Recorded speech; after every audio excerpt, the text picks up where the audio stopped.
Ойлап отырған адамыңыз қашан хабарға шығады? Қашан хабарға шығу болады? Айдың басында деп көрсетіліп тұр. Ер адам түсіп тұр. Король Пентакли. Бұл сіздің күйеуіңіз болуы мүмкін. Яғни алыс жақта жүрген немесе отбасылы ер адам болуы мүмкін деп көрсетіліп тұр. Келесі айдың басында сізге хабарға шығуы. Хабарға шыққанда да сізді жоғалтқысы келмейтіндігін айтуы ықтималдығы өте жоғары.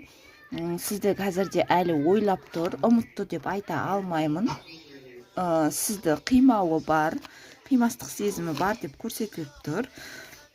Араларыңызда бір үшінші әйел адам түсіп тұр. Ол одан кете алмауы, екінші әйел адаммен бұл жерде конфликт бар деп көрсетіліп тұр. Олардың ортақ балалары бар болуы мүмкін. Олар ұзақ уақыттан бері қарым-қатынаста болуы мүмкін. Яғни бұл ойлап отырған ер адамыңыздың сіз және тағы да бір әйел адам бар болуы мүмкін.